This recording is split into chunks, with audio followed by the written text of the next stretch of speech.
trastorno del espectro autista. La primera parte va a ser un poco más de características de personas con TEA, y la segunda parte va a ser un poco más dinámica, por lo que voy a solicitarles participación a través de los gestos, ¿se llaman, Waldo? No, de los iconos, emoticones, de los reacciones. iconos, de las reacciones del Zoom. Entonces yo les voy a dar algunas afirmaciones cuando lleguemos a esa parte, y ustedes van a tener que levantar la manito como lo hizo el Waldo, para yo saber, y el Waldo también saber que me va a ir ayudando, qué es lo que creen ustedes sobre esa afirmación, si es que acaso es correcta o no, ¿ya? Si es correcta, levantan la manito; si creen que no es correcta, no hacen reacción, ¿ya? Sí. Perdón, Entonces vale. vamos a pasar, cuéntame. Sí, cabe mencionar que esta charla igual va a ser grabada y después va a ser compartida en nuestras redes sociales, como también al final de la charla vamos a abrir un espacio para poder resolver todas las dudas necesarias mediante el chat. Pueden activar sus cámaras, su audio, así que vamos a tener ese espacio de igual manera para que vayan anotando cualquier duda que vayan teniendo, ¿ya? Así Sí, que eso es importante, que si tienen alguna duda o algo pueden ir anotándola, y después al final las podemos ir resolviendo y damos un espacio de conversación también para todos. Lo otro que le comentaba al Waldo, que a veces a mí me pasa que se cae un poquito el internet cuando tengo la cámara encendida, así que a lo mejor puede fluctuar que se vaya apagando o encendiendo mi cámara, ¿ya? Vamos a comenzar entonces. Ya. Entonces, como yo les comentaba, vamos a hablar un poquitito de qué es el trastorno del espectro autista, y principalmente, hoy se avanza solito, ahí sí. Entonces, ¿qué es el trastorno del espectro autista? Es una condición del neurodesarrollo donde existen diversas dificultades, ¿ya? Principalmente existen dificultades a nivel de comunicación e interacción, y además existen algunos patrones que son un poquito más repetitivos, tanto en conducta, actividades e intereses de nuestra vida diaria, ¿ya? A grandes rasgos lo vamos a ir definiendo. Entonces, principalmente existen estas dificultades de comunicación e interacción, y además existen algunas conductas que son un poquitito más repetitivas. Ya. Respecto a estas dificultades que tienen relación con la comunicación y la interacción social, tenemos principalmente algunas dificultades en la reciprocidad socioemocional. Esto tiene que ver, se relaciona tanto con un acercamiento que puedan tener las personas con trastorno del espectro autista, o TEA, ya que es la sigla que se refiere al trastorno del espectro autista. Entonces hay una dificultad en las relaciones socioemocionales, donde se pueden ver interferidas ciertos tipos de conversaciones, cómo pueden expresar sus emociones, cuáles son sus intereses. Entonces existen ciertas dificultades en el área tanto socio y el área emocional. Además, como mencionábamos en este primer ítem, hay también estas dificultades a nivel de conductas que son más comunicativas, ya donde pueden existir dificultades a nivel de comunicación tanto verbal, cuando nosotros hablamos, o también de forma no verbal, es decir, por ejemplo, cuando no existe un contacto ocular con una persona que sea de forma efectiva, el uso de gestos no está acorde al contexto cuando estamos en alguna situación social, a lo mejor hay dificultades para expresarnos facialmente, y en general tiene que ver con estas conductas comunicativas tanto de un lenguaje verbal como no verbal. Además, existen ciertas dificultades en el mantenimiento y la comprensión de las relaciones, por ende hay diversas dificultades para relacionarse con otras personas, con sus pares. Hay ausencia también como de intereses por las otras personas, ya de ciertas temáticas para conversar, son más repetitivas con algunos temas, entonces existen ciertas dificultades para poder relacionarse con un otro que no tiene este mismo interés. Entonces, lo primero tenía que ver con estas conductas relacionadas a lo social y comunicativo, y estas otras dificultades tienen que ver con el comportamiento y sus intereses. Ya se definen como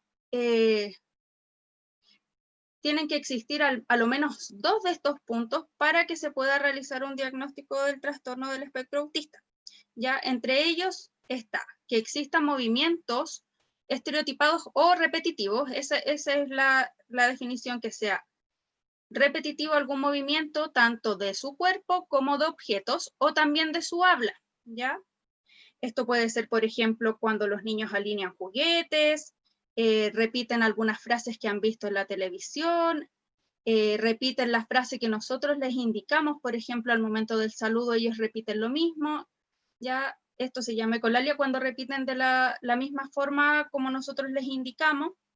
Entonces, esto tiene que ver con características más repetitivas y estereotipadas tanto de objetos como de habla. Además, existe una monotonía que es excesiva y una inflexibilidad ante la rutina. Hay ciertas dificultades en las transiciones, por ejemplo, un niño o un adulto que esté en cierta situación, por ejemplo, jugando o viendo televisión, y tenemos que sacarlo desde esa situación, por ejemplo, para ir a comprar. Este cambio de rutina es muy inflexible para ellos, ya les cuesta salir y hacer esta transición de una actividad a otra. Insisten mucho en esta monotonía. Además, existen intereses que son muy, muy restringidos, ya por ejemplo, un fuerte apego a ciertos juguetes, a ciertos intereses, por ejemplo, que les gusten mucho los dinosaurios, mucho los autos, ya, pero este interés lo vemos muy, muy marcado, ya, porque a los niños o a los adultos nos pueden gustar ciertas cosas, y obviamente nos pueden gustar mucho ciertas cosas, pero en esta situación nos cuesta hacer esta transición para que cambie de interés, ¿ya? Ese es como el principal foco que tenemos acá, que nos cuesta cambiar de algún interés o alguna actividad a otra. Y otro punto que se manifiesta y que tiene relación con estos comportamientos más repetitivos, tienen que ver con la hiper o hiporreactividad a estímulos sensoriales, ¿ya? Cuando existe una reacción exagerada o no logramos sentir esta reacción ante algún estímulo sensorial, por ejemplo, alguna textura, algún sonido, algunos olores, ya esto tiene que ver con todo un tema sensorial, porque los niños y las personas con trastorno del espectro autista tienen estas dificultades para percibir los estímulos que provienen desde el ambiente. Entonces, a modo general, serían estas principales dificultades de los niños y los adultos con trastorno del espectro autista para lograr comprender y visualizar desde dónde tenemos que nosotros hacer también una intervención y conocer también las características de ellos. Y lo nombro porque es muy importante que lo podamos conocer, ya que desde la experiencia me pasa que muchos papás o familias buscan mucho respecto al trastorno del espectro autista en internet y salen muchas cosas que son catastrofales. Por eso es importante educar como a todos los que podamos, poder intentar que logren conocer las características de ellos y sus habilidades, todas sus fortalezas y algunas dificultades que obviamente se pueden ir trabajando. Entonces, para eso después vamos a ver el tema de los mitos. Ya, un poquito de la realidad del TEA en Chile, como les comentaba el Waldo, yo trabajo directamente con población infanto-juvenil con trastorno del espectro autista. Entonces, a modo general, les voy a comentar que los instrumentos que se utilizan para evaluar el trastorno del espectro autista, ya que no hay una evaluación que nos permita diagnosticar sí o sí el trastorno del espectro autista. Es una evaluación que tiene que ser multidisciplinaria por varios profesionales, como los que aparecen ahí, con audiólogos, psiquiatras, neurólogos, psicólogos, educadores diferencial, terapeutas ocupacionales, y existen diferentes pautas que yo las puse aquí en la presentación, pero no vamos a ahondar más en ellas, que son pautas de screening para poder evaluar todas las áreas de los niños y las personas con TEA, con sospecha de TEA, para ver si es que existen algunas de las características clínicas que yo les mencioné anteriormente para hacer y efectuar este posible diagnóstico. Luego de saber estas características, les voy a comentar algunas estrategias de intervención que son las que más se repiten de acuerdo a mi experiencia que yo he visto y son las que las familias tienen mayor dudas y requieren más acompañamiento en ellas.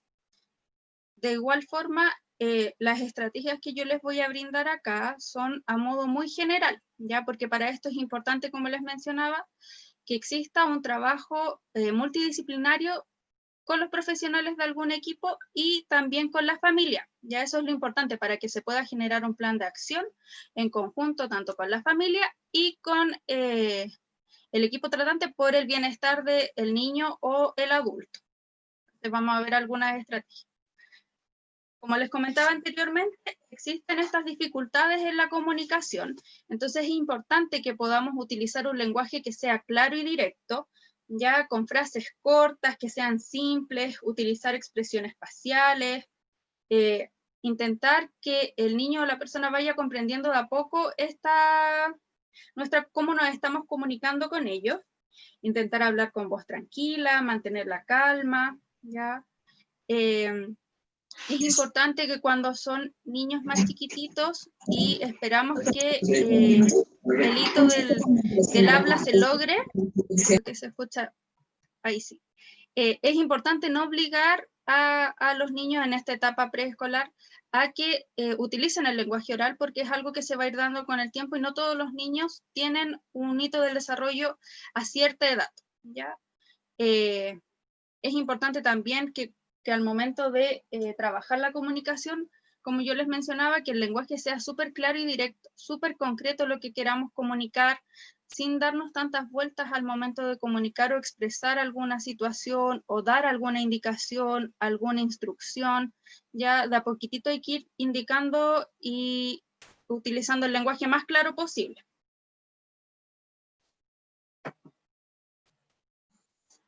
Es importante también que se puedan observar, que puedan observar a las personas con trastorno del espectro autista y tomar nota también de sus acciones para poder conocerlos, saber desde qué área, desde qué forma podemos nosotros hacer una intervención tanto en la casa, con la familia, si es que hay profesionales aquí presentes.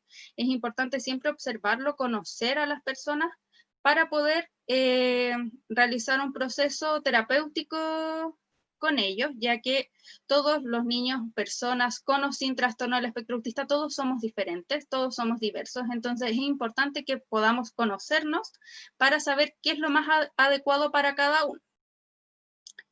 Ya una de las estrategias que se puede utilizar para trabajar el tema de la comunicación es una comunicación alternativa aumentativa. En este caso, y lo que yo he utilizado, se usa a través de pictogramas, generalmente para los niños o para niños que no tienen lenguaje verbal o que están iniciando el lenguaje verbal y tienen poquitas palabras que señalan. Entonces se utiliza a través de pictogramas o tableros de anticipación. Yo se los voy a dar como a modo general. Si tienen alguna duda de esto, lo pueden anotar y lo podemos revisar al final o después enviarles información respecto a esto. Ya, como les comentaba, es a modo más general.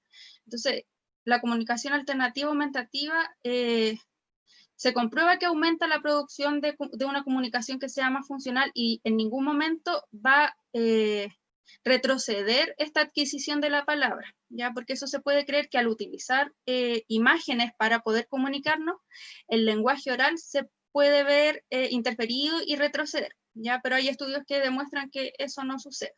Entonces se utiliza para incrementar el habla, que es nuestro principal medio de comunicación, no el único, ¿ya? Pero para incrementar el habla de forma oral. Estos apoyos tanto pueden ser visuales o a través de gestos, y como les mostraba en la imagen anterior, se utilizan imágenes, que son los pictogramas donde están las acciones que se pueden realizar durante el día. Por lo general, lo utilizamos a través de tableros de anticipación, porque como existe esta dificultad y esta inflexibilidad para cambiar de actividades o hay dificultad en el momento de nuestras rutinas, se pueden utilizar indicando las acciones que se pueden hacer durante el día. Por ejemplo, al principio puede estar un pictograma de levantarse, lavarse los dientes, bañarse, vestirse, todo en un orden secuencial, que eso nos va a ayudar a que el niño o la persona adulta tenga una secuencia de lo que se va a realizar durante el día y tenga esta predisposición de qué va a pasar después de de que hagan ciertas actividades, y eso también va a disminuir sus niveles de ansiedad. Ya, entonces hablamos de la comunicación a modo más general. Ahora vamos a pasar a otro tema importante que tiene que ver con los sistemas sensoriales, que era una de las características principales del trastorno del espectro autista. Entonces aquí a modo general yo recuerdo los sistemas sensoriales que están: el sistema táctil, que tiene esta habilidad para recibir e interpretar los estímulos a través del contacto con la piel; el sistema visual nos permite captar toda la información que proviene del ambiente; el olfatorio nos permite percibir y procesar los olores; el sistema auditivo está compuesto por un conjunto de órganos que nos va a permitir escuchar y percibir el sonido que proviene desde el ambiente. Y acá se incluyen otros sistemas que no son muy habituales y que a lo mejor no los hemos escuchado, que está el sistema vestibular, que corresponde y responde al movimiento del cuerpo en el espacio y al cambio de la posición de nuestra cabeza. Además, coordina el movimiento de los ojos, la cabeza y el cuerpo. ¿Ya? Entonces se encarga más del movimiento de nuestro cuerpo en el espacio. Y además está el sistema propioceptivo, que está muy relacionado con el sistema vestibular y nos da el conocimiento acerca de nuestro propio cuerpo en el espacio, del conocimiento de nuestra posición corporal. ¿Ya? Entonces, las personas con trastorno del espectro autista, hay algunas dificultades respecto a estos sistemas sensoriales porque hay dificultad para percibir los estímulos que provienen desde el ambiente, generando también una hiperrespuesta, una respuesta que es un poco más exagerada, o una respuesta que es un poco más baja a los estímulos como nosotros los podemos sentir. Para esto es importante que, si es que hay familiares o profesionales que trabajen con personas con trastorno del espectro autista, es importante poder evaluar el perfil sensorial de cada niño, porque cada perfil es único, tanto de personas con trastorno del espectro autista como personas sin trastorno del espectro autista. Entonces es importante que esto sea una evaluación que sea individualizada y que se pueda evaluar el perfil sensorial de cada niño por un profesional que lo logre hacer, y además de esto poder elaborar una dieta sensorial, que se le llama, para poder entregar estrategias a la familia y a la escuela, a todos los ambientes donde se desempeñen las personas. Entonces es importante hacer esta evaluación que sea súper individualizada para cada persona. Aquí yo les dejo algunas imágenes que tienen que ver con el tema sensorial y con actividades que se pueden ir trabajando en la casa de acuerdo a las indicaciones que pueda dar un profesional que tenga relación con el área, para trabajar en la casa los diferentes sistemas sensoriales. Otra temática importante que yo he visto durante este último tiempo tiene que ver con la alimentación, y esto va muy de la mano con el sistema sensorial, con los sistemas sensoriales. Ya existen dificultades con el tema de la alimentación en algunas personas con trastorno del espectro autista, porque puede existir una selectividad ante algunos alimentos, poca tolerancia a las texturas de los alimentos, no solo de una textura de forma oral, sino que también no lo pueden tolerar de forma visual. Ya puede pasar que solamente a algunas personas les gusten los alimentos de cierto color, de cierta forma, con la misma marca, porque existe esta inflexibilidad para cambiar de elementos y también de actividades. Entonces, algunas de las estrategias muy a grandes rasgos es un paso a paso que hay que ir realizando con quien tenga esta selectividad alimentaria.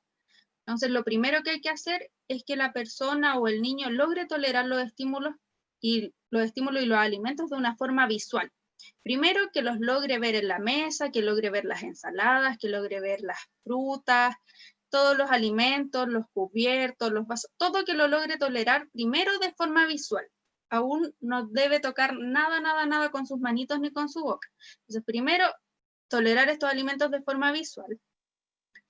El segundo paso tiene que ver con poder interactuar con estos alimentos, pero aún sin llegar a tocarlos con sus manos. Entonces, por eso hay algunas imágenes de algunos pinchos o el cocodrilo que está ahí, para poder interactuar con los alimentos, que los vayan tomando, pero con otros utensilios, ya, porque aún no llegamos a que los toque con la mano, ni con la boca. El tercer paso es poder oler estos alimentos, ya que pueden existir estas dificultades a nivel olfatorio, por eso es importante que se pueda hacer una evaluación previa de los sistemas sensoriales para poder ir trabajando individualmente con cada persona. Luego de olorosar y poder tolerar estos alimentos, ya empezamos a tocarlos con las manitos sin aún probarlos, ¿ya? Y podemos ir tocándolos, por ejemplo, hay algunos platos para poder ir dividiendo las comidas. Ese plato que tiene una carita se puede utilizar para con algunas frutas que le gusten a los niños o que quisiéramos que vaya probando, que le pudiese hacer pelo, que le pudiese hacer la nariz, la boca, ya, porque ahí va tocando los alimentos y después de eso, cuando él o ella ya logra todos estos pasos previos, indicamos que ella pueda probar los alimentos en la boca, pero de a poquitito. Ya siempre de a poco, sin obligarlo en este proceso que debe ser de una forma súper respetuosa, donde exista confianza mutua para poder trabajar el tema de la alimentación, y que es un proceso que es largo, que podemos estar en el paso 1, luego pasamos al 2 y después retrocedemos, pero es importante que lo miremos desde una forma respetuosa el tema de la alimentación y las otras temáticas también, ¿ya? Y por último, ya lograr el tema de comer el alimento por sí solo. Otra de las áreas, como desde la intervención que se pueden hacer, y son las que más uno ve, tiene que ver con la rutina, relacionada obviamente a la conducta.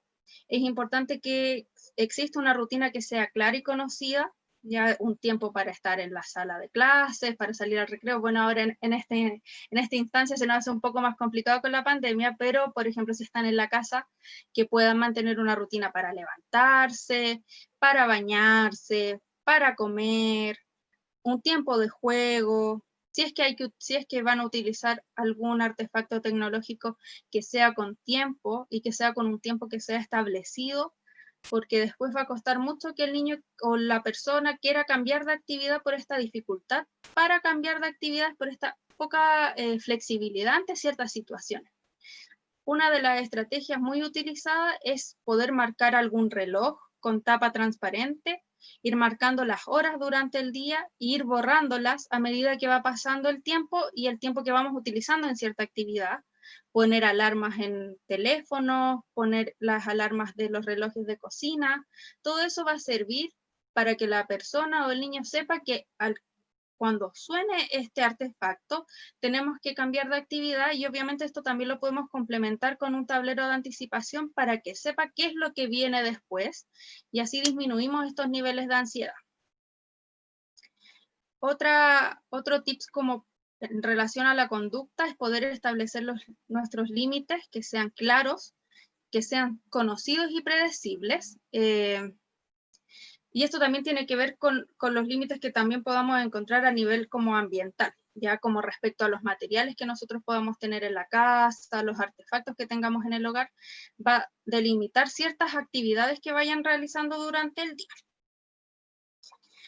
Otro tema importante es reforzar sus comportamientos positivos, ya no solamente los negativos. Es importante recalcar y realzar los comportamientos positivos y evitar generalizar los comportamientos con otros niños. Ya esto es súper común, que se puedan generalizar los comportamientos o comparar ciertas actitudes con otros niños. Ya es importante no hacer este tipo de comparaciones y lograr reforzar los comportamientos positivos para que se puedan ir incrementando.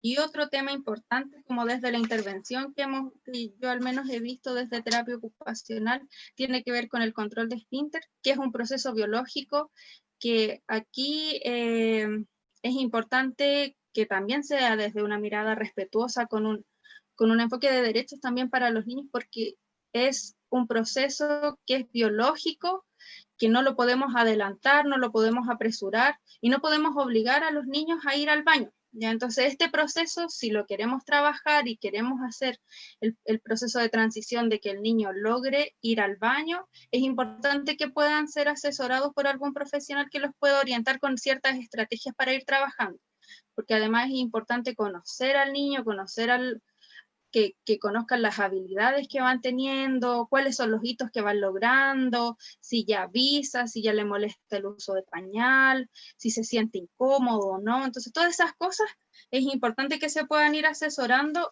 para que los vayan orientando con la importancia también de no obligar a los niños para ir al baño.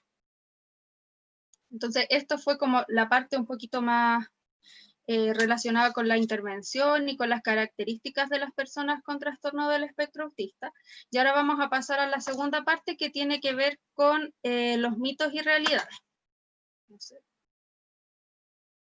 Aquí le voy a ir pidiendo ayuda al Waldo para que me vaya comentando cuántas personas son las que creen que esto es una realidad. Súper, no hay problema. Entonces, vamos a avanzar. Estos van a ser enunciados, entonces yo quiero saber qué es lo que opinan ustedes. El primero, ¿el autismo es una enfermedad?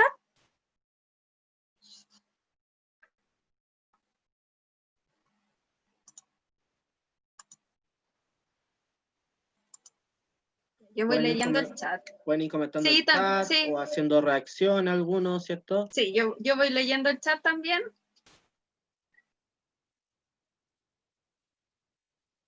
¿Ya? La gran mayoría dice que no. Ya, muy bien. No es una enfermedad, ya el TEA es un trastorno que tiene un origen que es neurobiológico, pero es una condición, ya es una condición que nos va a acompañar durante todo el ciclo vital, ya entonces tenemos que entender que una persona o un niño con TEA no está enfermo, ya, sino que nos va a acompañar durante todo el ciclo vital y que podemos ir trabajándolo con ciertas estrategias durante toda la vida, ya. Entonces, el siguiente.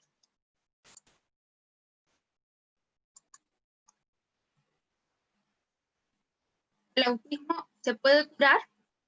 ¿Tiene relación con la anterior? No. Ya. Ya, muy bien. También, esto tiene mucha relación con el enunciado anterior, porque si consideramos que el autismo no es una enfermedad y es una condición, no se puede curar, ya que esto es la condición que nos acompaña durante toda la vida, pero no existen remedios milagrosos o fármacos o tratamientos farmacológicos que pueda curar el autismo como tal, porque no es una enfermedad, ya no es una enfermedad, por ejemplo, como una hipertensión, como la diabetes, que a pesar de que eso se puede regular con un tratamiento, no es que tenga una cura. Ya el autismo no tiene cura porque es una condición que nos va a acompañar durante todo el ciclo vital. Y obviamente podemos mejorar la calidad de vida de las personas con trastorno del espectro autista gracias a diversos tratamientos, como el tratamiento farmacológico, las intervenciones tempranas, ya diferentes intervenciones que se pueden ir realizando. Entonces, el siguiente enunciado. La falta de cariño de los cuidadores, ¿puede provocar autismo?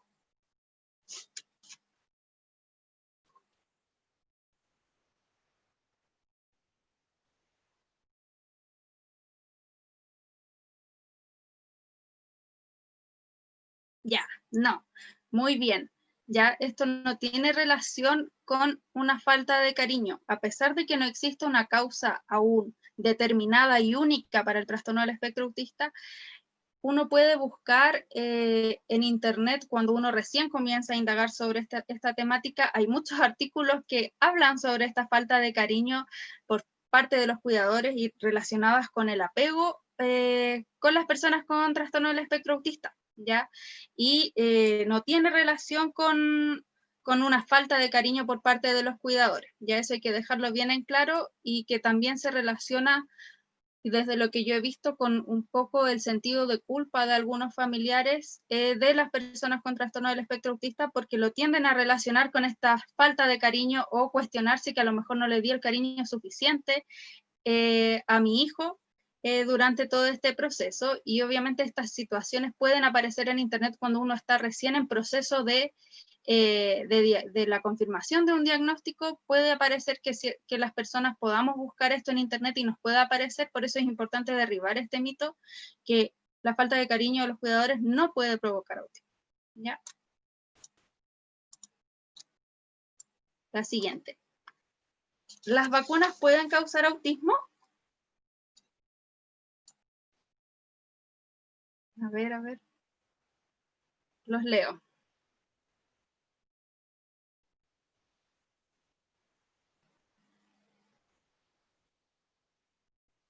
No.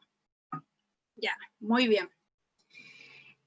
Hace un tiempo se creía que las vacunas podían causar autismo, ya, pero fue una controversia debido a un compuesto que tenían ciertas vacunas, del timerosal, exacto, del timerosal. Entonces se asociaba a que se hizo una vacunación con el componente del timerosal y luego de esta vacunación aumentaron los casos de niños con TEA en Estados Unidos. Entonces se asoció que este compuesto tenía que ver con una posible causa del trastorno del espectro autista. ¿Ya? Como dato, en Chile la mayoría de las vacunas no tienen o tienen muy bajas dosis de timerosal. Existen varios estudios y investigaciones respecto al tema de las vacunas y el autismo. Después, si quieren, yo tengo un documento que si lo quiere leer yo se los puedo enviar o se lo piden al Waldo o podemos dejar mi correo en el chat para que me puedan escribir y yo mandarles esta información, porque es importante también derribar este mito de que las vacunas puedan causar autismo. Ya, el siguiente. La intervención temprana favorece el proceso de cada persona con autismo a lo largo de su ciclo vital. Ahí puse de casa. De cada persona con autismo, la intervención temprana. Sí. Sí, muy bien. Esto es una realidad. ¿Ya? La intervención temprana favorece este proceso terapéutico de las personas con autismo. Es importante que se haga un diagnóstico que sea precoz, una intervención que sea temprana y ojalá de forma intensiva, ¿ya? Y que sea un proceso tanto con el equipo profesional multidisciplinario con el que estamos trabajando, tanto como con la familia. La familia cumple un rol muy importante en este proceso terapéutico de las personas con trastorno del espectro autista. Ya desde la experiencia yo les puedo contar, yo trabajo en un centro de salud mental donde las intervenciones por una alta cantidad de niños con trastorno del espectro autista y poco recurso humano para poder trabajarlo, se ve con bastante dificultad para poder hacer una intervención que sea intensiva. ¿Ya? Sí se logra hacer una intervención que sea temprana, porque se logra pesquisar a edades tempranas, pero no se logra hacer de forma intensiva por parte de los profesionales. Pero para esto tenemos que considerar a la familia como un coterapeuta durante este proceso de intervención a lo largo de todo su ciclo vital, no solamente en una edad que es preescolar, donde por lo general se hace el diagnóstico temprano. ¿Ya? Entonces, esto como realidad, la intervención temprana sí va a favorecer el proceso de las personas con autismo. Ya, otro enunciado. ¿Prefieren permanecer aislados y evitar el contacto con los demás, las personas con autismo? Veo un no, uno solito. ¿Qué opina el resto? Dos.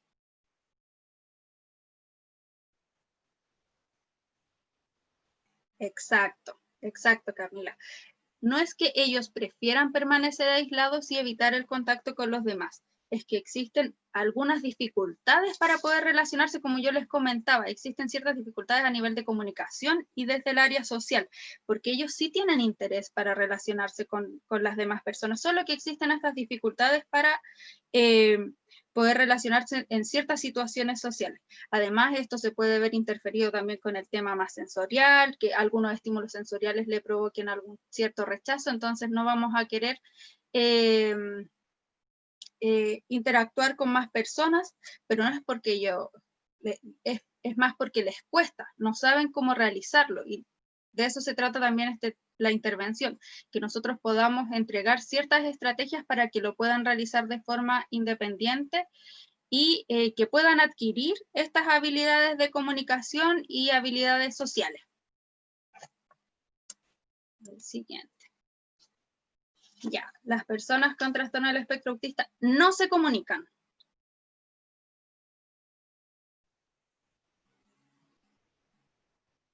No. Muy bien. Ya. Todas las personas nos comunicamos, ¿ya? Eso es importante reconocerlo. Todas las personas con o sin trastorno del espectro autista nos comunicamos de diferentes formas, ¿ya? Y no todos lo hacemos de la misma manera. Puede pasar que, como les comentaba anteriormente, existan dificultades de comunicación a nivel verbal, pero sí puede estar esta comunicación a nivel más gestual, ¿ya? O al revés. Entonces, existen ciertas dificultades para comunicarse, pero no quiere decir que no se comuniquen. Ya ellos lo pueden hacer. Entonces, es un mito también. Ya. ¿Tienen rasgos físicos que los diferencian?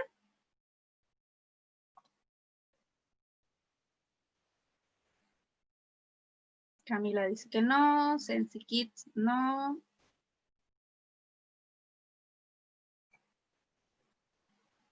No. Efectivamente no tienen rasgos físicos que los diferencian. Ya las manifestaciones en general del autismo tienen que ver con manifestaciones más de tipo conductual, social, emocional, ya no de rasgos físicos, ya tienen que ver con un tema mucho más conductual. Entonces, mito también. El siguiente. ¿Las personas con TEA son agresivas?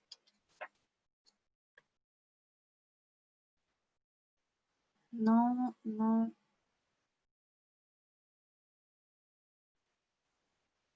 Muy bien, también un mito. Las personas con TEA no son agresivas, ¿ya? Eso es importante recalcarlo y reconocerlo. Puede pasar que ante alguna situación de estrés, alguna situación más conductual, gatille cierta situación de agresividad, pero es porque algo puntual lo está gatillando. Ya no es porque ellos quieran ser agresivos, sino que hay algo que no logran controlar y que tienen ciertas dificultades para procesar cierta información que gatilla en esta situación, y también va muy de la mano con el tema de la comunicación, porque puede existir dificultad para expresar lo que ellos están sintiendo. Entonces, la forma de reaccionar en un comienzo tiene que ver con esta situación más agresiva y va relacionado también con el tema del manejo y la expresión de sus emociones, ¿ya? No quiere decir que las personas con TEA sean agresivas, sino que tiene que ver ante ciertas conductas, se pueda gatillar esta situación, y que obviamente todo es trabajable, y lo principal aquí para disminuir estas conductas agresivas, tanto de autoagresión, de que la persona o el niño se autoagreda o agreda a un otro, es importante trabajar el reconocimiento y la expresión de las emociones de una forma que sea efectiva. Ya buscar y canalizar cuál es la forma para que ellos puedan expresar sus emociones de una forma correcta.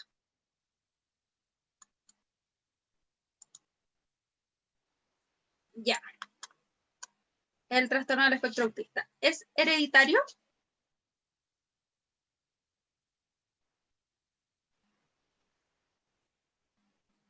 Aquí, a ver. No. Efectivamente, no es hereditario, pero sí es una de las etiologías que pueda tener el trastorno del espectro autista. Ya como sabemos, no existe causa aún única, pero sí tiene que ver con algunos genes, ¿ya? Y se han hecho muchos estudios respecto al tema genético, pero como el trastorno del espectro autista es tan diverso, tan heterogéneo, todas las características clínicas que pueda tener, los grupos de estudio son muy diversos, entonces los genes que están involucrados son distintos en ciertos grupos como en otros, entonces aún no se logra concretar si efectivamente puede ser hereditario, pero sí existe alta carga genética, ¿ya? Eso, sí, efectivamente, Camila, se investigan los genes que están involucrados. El siguiente. El siguiente. ¿Hay una epidemia de autismo? Que lo he escuchado por ahí, cuando uno a veces habla del tema. Hoy se adelantó. He escuchado en otras partes que hablan de una epidemia de autismo. Ya. No existe tal epidemia de autismo, ¿ya? Lo que sí sucede es que hay un diagnóstico que es mucho más precoz, ¿ya? No es que exista una epidemia, sino que existen muchos más profesionales que están involucrados en el área, muchos profesionales que están especializados en el área, que pueden hacer un diagnóstico que sea temprano y efectivo también. Es por eso que se ven mucho más niños o adultos también con trastorno del espectro autista, porque hay muchos avances, muchas personas, muchos profesionales que están teniendo mayor interés en esta área y logran hacer un diagnóstico que sea efectivo, ¿ya? Antes no era así, o sea, el diagnóstico era, no se hacía, era dificultoso poder hacer el diagnóstico por lo mismo, porque existían pocos profesionales que estuviesen en conocimiento de esta área, ¿ya? Entonces no es que exista una epidemia de autismo, que uno lo suele escuchar mucho cuando trabaja en el área o cuando conversa con otras personas sobre el autismo, es lo que nos logran comentar. Siguiente. Ya. ¿Todas las personas con autismo son extremadamente inteligentes?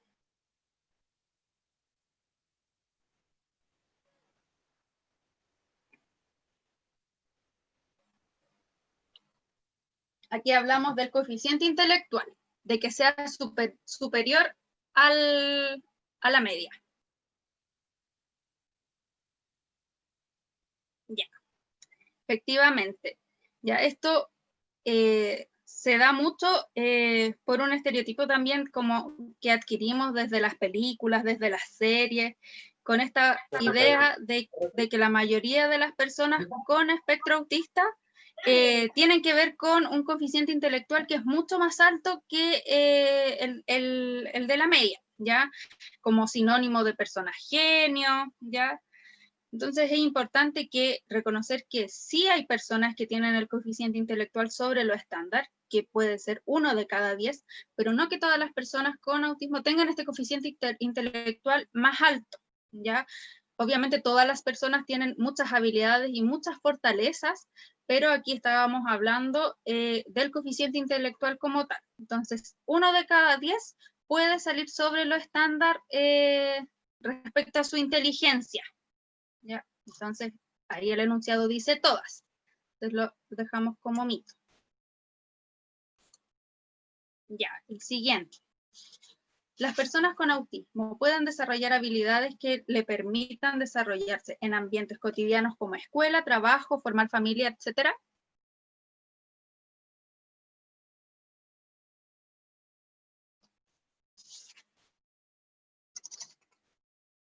Sí, efectivamente, ya esto es una realidad. Todas las personas con trastorno del espectro autista a lo largo de su ciclo vital van a ir desarrollando habilidades que permitan desarrollarse en todos los contextos y en todos los ambientes donde se vayan desempeñando. Pueden ir a la escuela con un programa de integración escolar, una escuela especial de acuerdo a las necesidades de cada persona. Pueden lograr encontrar un trabajo, formar una familia, ¿ya? Entonces esto es una realidad que es importante visibilizarla, sobre todo en un comienzo de una intervención que se pueda hacer con la familia. Es importante proyectar todas las habilidades que pueden tener las personas con trastorno del espectro autista para desarrollarse como todos, ¿ya? Entonces, esto es una realidad. ¿Solo se presenta en hombres el diagnóstico?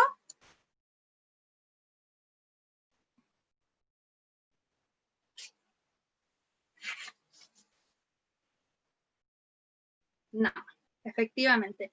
No solo se presenta en hombres, pero sí es más común, ¿ya?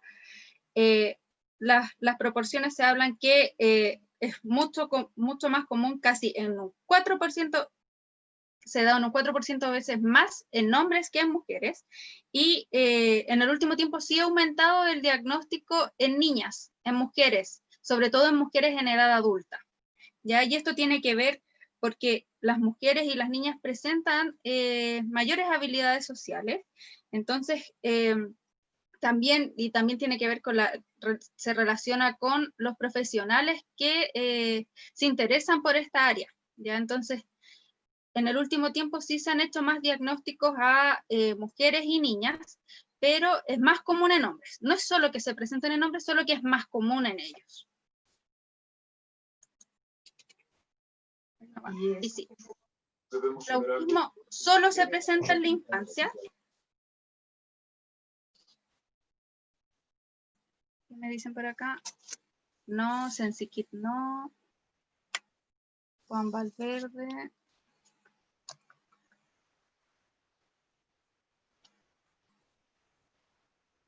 Ya, como lo comentaba en un principio, no solo se presenta en la infancia porque es una condición que nos va a acompañar durante todo nuestro ciclo vital. Efectivamente, el diagnóstico se hace principalmente en la infancia, ya, pero no necesariamente y solamente en la infancia, también se hace en edad adulta. Y cada vez es más común que se haga en edad adolescente y adulta el diagnóstico de trastorno del espectro autista. Ya, entonces, es un mito ya que no solo se presenta en la infancia, porque pueden existir ciertas habilidades que podamos ir trabajando durante el ciclo vital hasta que las demandas sociales sean muchas y se puedan ver algunas características de las personas con trastorno del espectro autista que nos hagan sospechar y poder hacer este diagnóstico en una edad más tardía que en la infancia, ¿ya? Entonces también es un mito porque no solo se presenta en la infancia.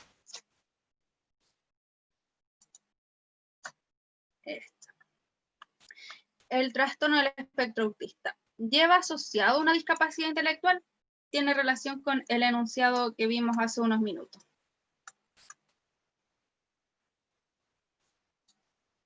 Me dicen por acá, no, efectivamente, no siempre lleva asociado una discapacidad intelectual, ya tiene que ver con el enunciado anterior.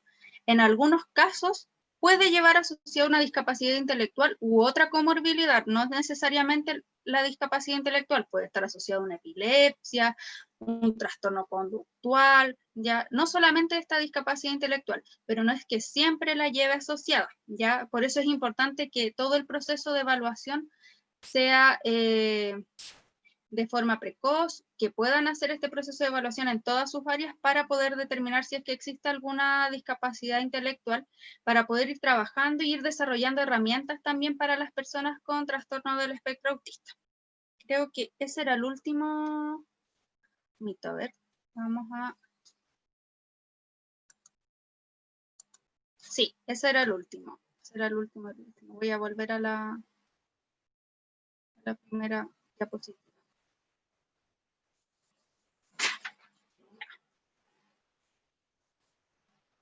Y con eso doy finalizada esta presentación. Qué bueno que participaron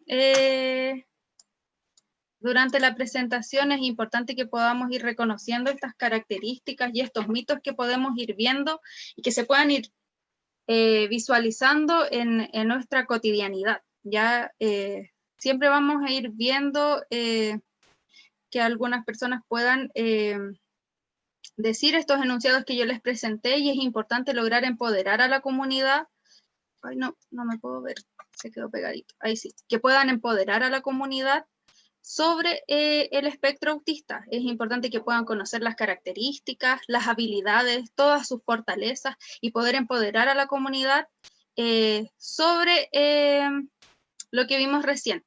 Ya estos enunciados que yo les mostré son muy comunes, y yo lo he visto desde la experiencia también, que muchas familias me los cuentan, ya o que muchas familias lo buscan en internet y son estos enunciados que son súper catastrofales, que dan un poco de incertidumbre en el comienzo y en el proceso de diagnóstico de las personas con trastorno del espectro autista, y por eso es importante derribar estos mitos que puedan existir.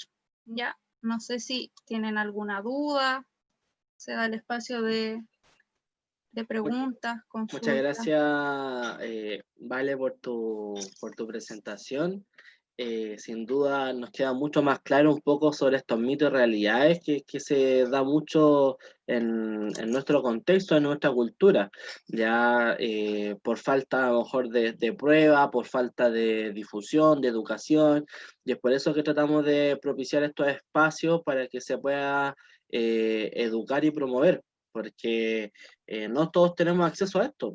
La misma familia inclusive tampoco tienen acceso a una buena, ¿cómo se llama?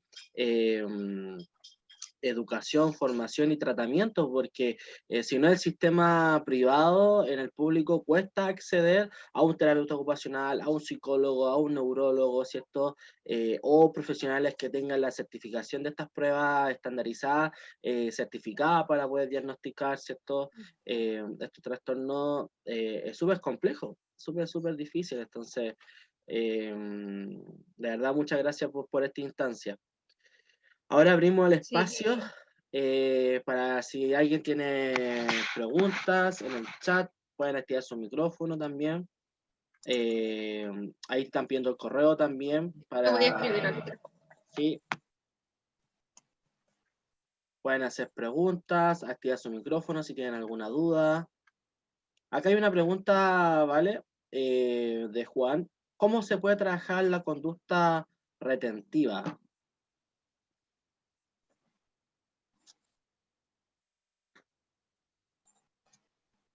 ¿Yo lo mandé? Sí, yo lo mandé.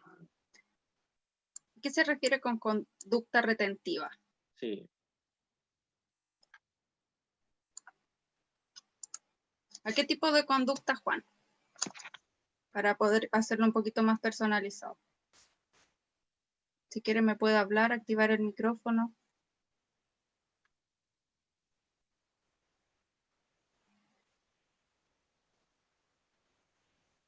No lo... Ahí está. El trastorno de alimentación. Ya, voy. Vamos por... Hola.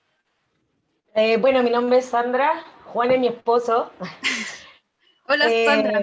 Teníamos un problema técnico, pero ya solucionado. Mira, específicamente mi consulta va porque mi pequeño tiene 4 años, vi un poco el tema de no obligarlos a ir al baño, pero tiene una conducta retentiva, por la cual no quiere ir al baño.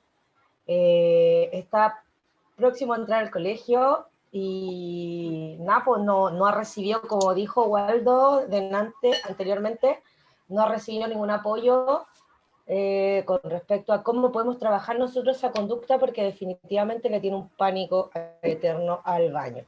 Sí logramos que haga pipí, ¿Ya? Pero del 2 no hay caso, se hace todo el tiempo, y puedo limpiarlo 5, 6, 7 veces al día. Tiene una constipación crónica hace más de 2 años, no se alimenta, entonces en el fondo no sabemos cómo trabajar eso. ¿Y su pequeño está con algún profesional apoyando, terapeuta ocupacional? ¿Sabe qué? La verdad, nosotros acá en la comuna estamos atendidos por un centro que se llama CESAM, ¿Ya? el cual dejó de funcionar cuando comenzó el tema de como en marzo más o menos. A mí me suspendieron todo lo que fue hospital y a su vez todo lo que fue terapia.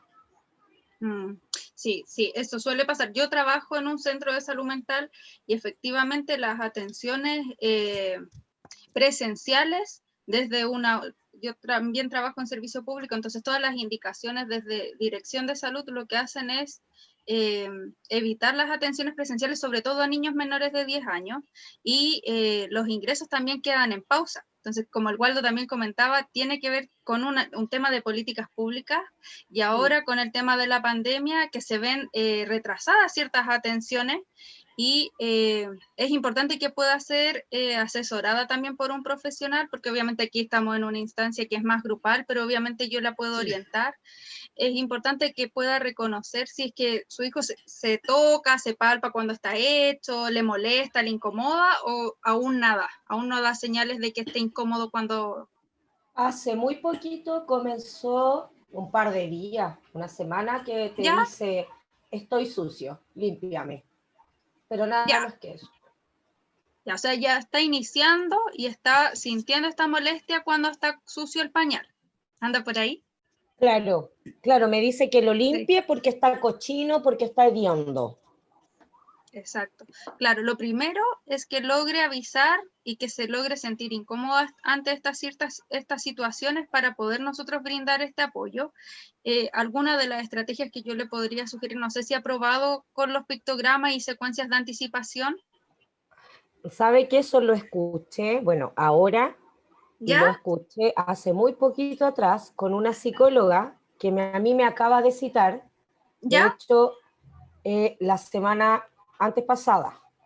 Ella me acaba de citar por primera vez me citaron desde este centro de salud mental y tuve una entrevista con ella y ella me mencionó que había muchas cosas que nosotros teníamos que utilizar con el tema de la anticipación y de Ujú. los Sí, pictogramas. sí, es importante que lo pueda trabajar el tema de los pictogramas. Si quiere, puede dejar, yo dejé ahí mi correo, ¿ya? Perdón, Si tienen alguna duda, perdón, ¿vale? ¿Ya? cuéntame. Perdón, Sandra, que también yo creo, así como apoyando un poco, complementando lo que dice la Vale, a lo mejor puede ser también un análisis de la conducta para poder ver qué es lo que determina que rechace el ir al baño.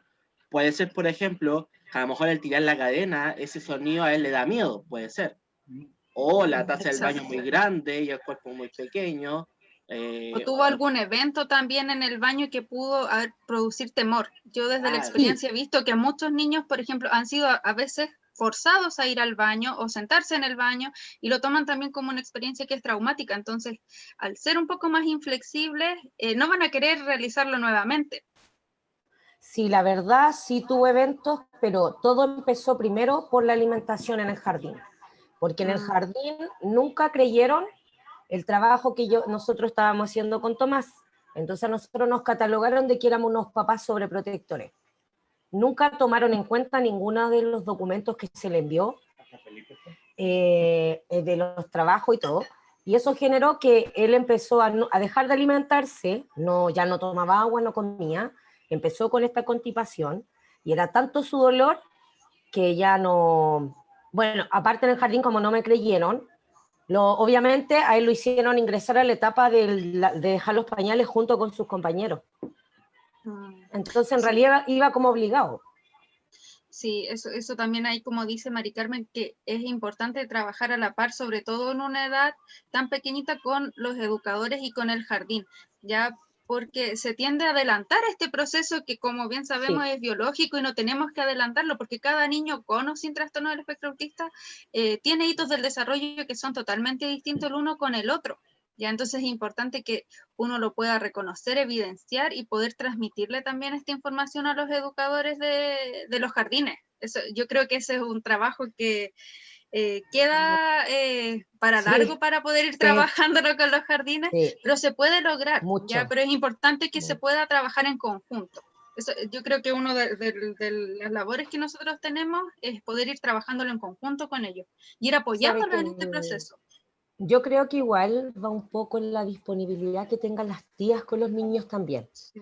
porque a mí me pasó un año en el que él comenzó todo esto, que a mí me tocó una tía que ni siquiera era tía, era como la ayudante, pero esta tía se involucró mucho con Tomás y ella todos los días, escondida de la educadora, me preguntaba que qué es lo que tenía que hacer con él en la sala, que qué tenía que trabajar con él, que cómo lo podía ayudar, pero escondida. Entonces, por eso digo, yo creo que va un poco en querer apoyar a estos niños de parte de las Mm, educadoras, digamos, de jardines convencionales. mm. Sí, sí, es importante poder trabajarlo con los jardines y también esta instancia para ustedes también que puedan empoderar y poder brindar algunas estrategias a las educadoras, ir como siendo que sean ellos también agentes de cambio respecto a esta situación. Entonces ustedes también Ajá. están siendo parte de lograr ser un agente de cambio para la comunidad, sobre todo por los niños y las personas con trastorno del espectro autista. Pero yo creo que todas estas como dudas que puedan ser un poquito más específicas, quizás no las vamos a poder aclarar en esta instancia que es más grupal, porque es importante conocer a la persona, conocer al niño, indagar todos los antecedentes, hacer una evaluación. Ya, yo ahí dejé mi correo, si tienen alguna duda, obviamente yo los puedo orientar, ya está ahí arribita, me pueden escribir. Yo les sugiero intentar llamar al centro de salud mental, ver si es que le pueden brindar atenciones de forma remota, ya porque eso es lo que se está Ujú. priorizando por ahora. Ya se están priorizando las atenciones por videollamada, por teléfono, para que la pueda asesorar idealmente un profesional respecto a esta área, ¿ya? Y quizás Ya, trabajar el tema de los pictogramas con estas secuencias anticipatorias, ¿ya? ya, Para poder ir al baño. Porque ya avanzó en este proceso, porque ya está avisando que le molesta. Entonces sí, estamos ya trabajando este proceso. Entonces yo le recomiendo idealmente es que pueda ser apoyada por un profesional para que la pueda orientar, pueda reconocer todos los antecedentes, todos los factores que puedan influir en este proceso del control de esfínter. Ya, porque ya. quizás, claro, como dice el Waldo, hay muchos factores que pueden interferir, tanto alguna situación que ocurrió en el ambiente, a lo mejor hay algo que no le gusta, quizás el baño es muy grande, es muy oscuro, la luz me Muy molesta, ya ir frío. viendo el exacto. Ah, Todas esas ya. cosas hay que poder analizarlas y ojalá que pudiese ser apoyada por algún profesional para que pudiésemos ver cuáles son esas cositas que a lo mejor interfieren durante este proceso. Ya, pero Ya, si tiene alguna duda más puntual para que podamos conversar, me puede escribir ahí, está mi correo. ya, Oye, Y gracias. es importante también, ¿vale? A lo mejor por medio del juego, como estrategia también, exacto, hacer un acercamiento a esto del baño, porque, sí, claro, a lo mejor hay algunos factores que ocasionan cierto rechazo, pero si usamos el juego, ya como ya, vamos a jugar al baño, vamos a mojarnos un poco, va a entrar al baño. Entonces ya nos vamos a mojar un poquito, a ver, siéntate aquí un poquito, Juanito, y lo sentamos y él no se va a ni dar ni cuenta a lo mejor, ya de que a lo mejor se Ajá. sentó, exacto, para hacer un juego. Entonces, exacto. Y como podemos desde hacer el juego no solo modificaciones, como, como menciona ahí exacto, Maricarmen, exacto, modificaciones, quizás que tenga algunos stickers que a él le gusten de sus personajes favoritos, o la colores que le Ah, tapa, gusten, ya, como modificaciones más ambientales. Por eso es importante ya. conocer a su pequeño para poder le entreguen las herramientas como específicas para poder trabajarlo, pero claro, modificaciones ambientales, que quizás el baño esté decorado, que estén los personajes favoritos, como también decía el Waldo a Ah, través del juego, no solo con el niño, sino que un juego más simbólico, por ejemplo, con algunos muñecos, quizás encontrar algún objeto de baño, algún juguete, y que el niño logre imitar esta acción del muñeco, que pueda ir y sentarse en el baño, lavarse las manos, hacer toda esta secuencia y todas estas acciones que nosotros realizamos cuando vamos al baño, para que el niño las ya. logre observar y las logre imitar también. Ya esa sería como una Ok. buena estrategia, así como más general. Ya, gracias. De nada. Ahí veo ¿vale? otras Acá hay otra pregunta que está más relacionada, hay dos preguntas que están relacionadas, de la ¿qué alimentación. estrategia, claro, a la alimentación? ¿Qué estrategia pueden tener ellos para poder trabajar eso? Ya.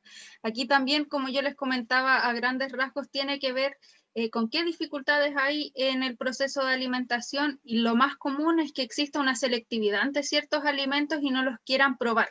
Entonces es importante lograr ciertos pasos para poder trabajar el proceso de alimentación y que los niños o las personas puedan alimentarse de forma independiente. Eh, para esto yo también tengo una presentación que tiene que ver, que se indaga con mucho más detalle todo el proceso de alimentación, pero es importante que ellos, las personas y los niños puedan tolerar en primera instancia todos los alimentos, primero de una forma que sea visual, después ir tocándolos, después ir llevándolos a la boca sin comer. Entonces es todo un proceso que es bien largo, ¿ya? Y es un proceso que también yo recomiendo que sea asesorado por algún profesional, porque cada niño, cada persona es distinta, entonces tenemos que saber qué estrategias utilizar, bajo qué intereses podemos ir trabajando con las personas, lo mismo que con esta adaptación del ambiente del baño, también podemos hacer una adaptación en el lugar donde se está comiendo, cuáles son los factores que influyen al momento de la alimentación, si hay mucho estímulo, me desconcentro, si estoy con el celular, si estoy con el tablet comiendo, qué actividad estoy haciendo antes del proceso de alimentación y no quiero cambiar al proceso de alimentación, por ejemplo, estoy jugando con el tablet y me gusta mucho jugar con el tablet y me va a costar hacer esta transición para un proceso de alimentación porque es obvio, entendemos que a muchos niños y a nosotros mismos nos gusta la tecnología, entonces va a ser difícil hacer esta transición. Entonces, es importante que se logren orientar y apoyar por algún profesional porque hay muchos niños que tienen dificultades con la alimentación, pero a grandes rasgos tiene que ver con estos pasos de tolerancia, ya de tolerar primero los alimentos de una forma visual, proponérselos en la mesa, que todos estemos comiendo, buscar una instancia adecuada donde no hayan tantos distractores, la menor cantidad de estímulos, que estén los alimentos en la mesa y no necesariamente que él esté comiendo en ese horario, pero que él pueda o ella pueda visualizar los alimentos que están ahí, los puedan observar, después quizás con alguna herramienta que los pueda ir tomando, trasvasijando, servir la ensalada, que pueda ayudar a servir el jugo, ¿ya?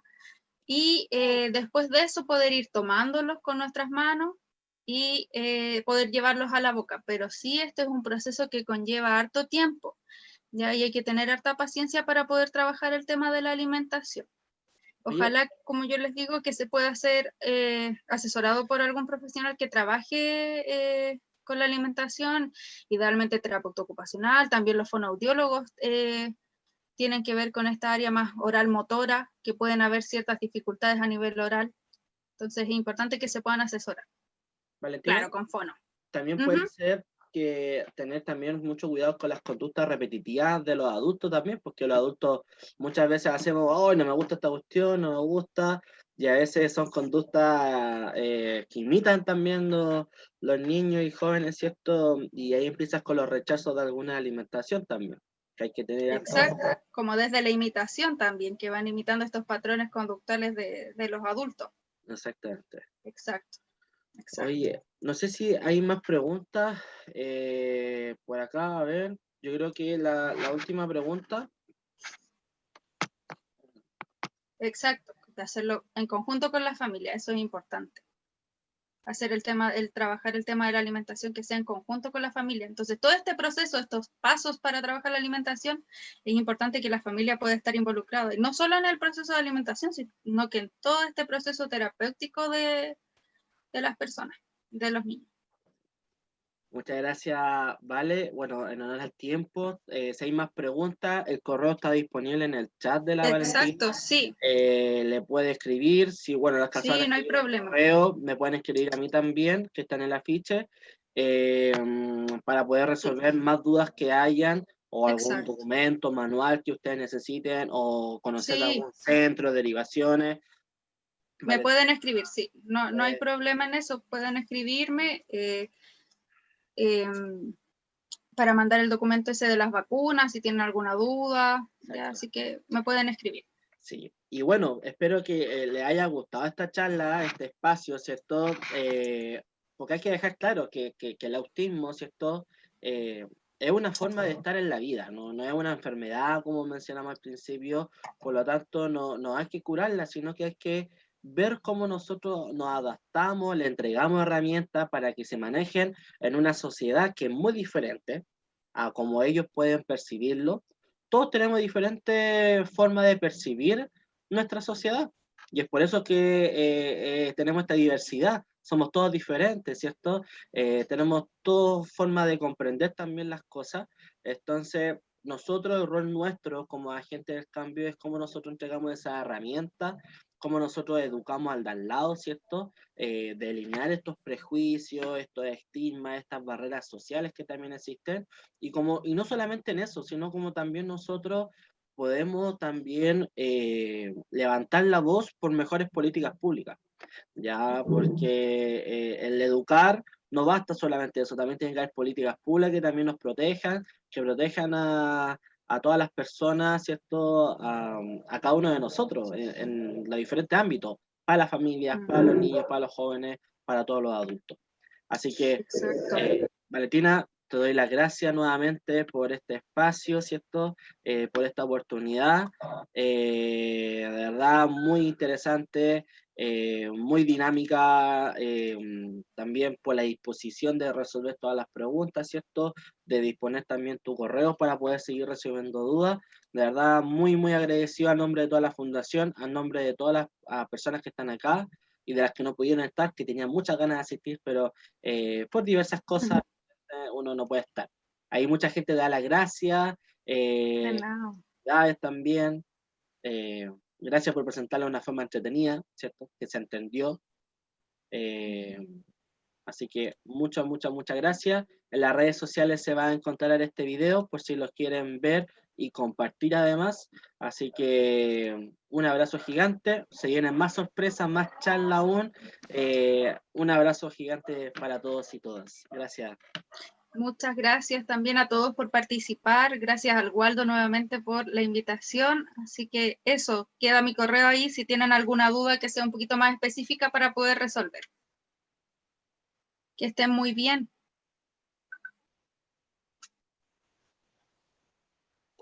Chao, chao a todos y a todas. Chao, Que tengan muy chao. buena tarde. Chao, Está chao. arriba la 11. Disfruten la 11. Chao, chao.